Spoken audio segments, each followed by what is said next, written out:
Assalamualaikum warahmatullahi wabarakatuh. Perkenalkan nama saya Fani Rahmasari dengan NIM L0212011032.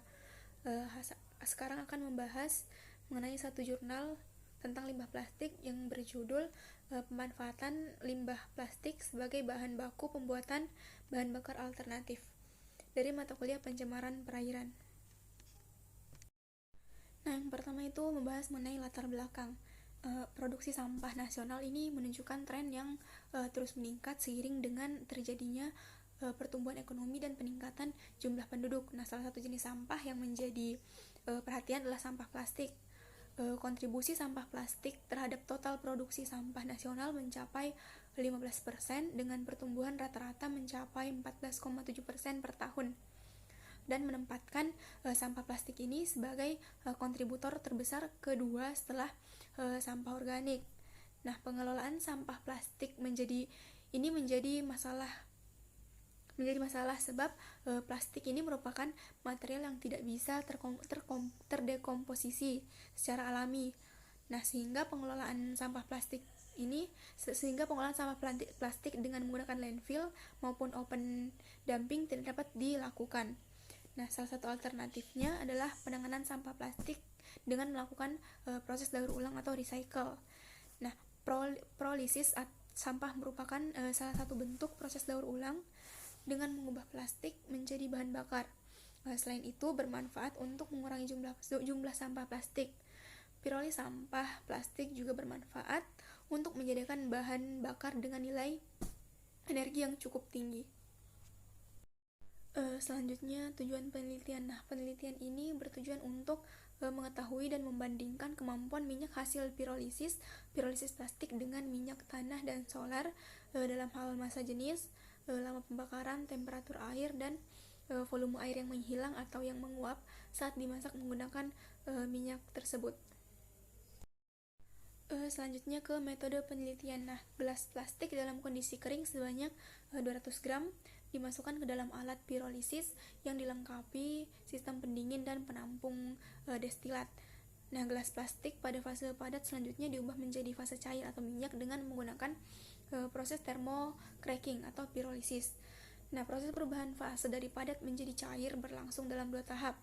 Tahap pertama, perubahan fase padat menjadi gas dilakukan dengan cara memanaskan gelas plastik dengan menggunakan kompor LPG. Nah, tahap kedua, perubahan fase gas menjadi cair dengan cara mengkondensasikan gas yang terbentuk pada tahap pertama sehingga diperoleh destilat berupa minyak. Nah, analisis massa jenis minyak hasil pirolisis minyak tanah dan solar dilakukan dengan cara mengukur volume dan massa masing-masing sampel.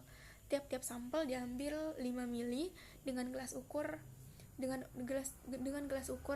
Selanjutnya sampel ditimbang untuk diperoleh massa sampel. Nah, analisis untuk kerja minyak hasil pirolisis minyak tanah dan solar dilakukan dengan menganalisis lama pembakaran masing-masing sampel bahan bakar.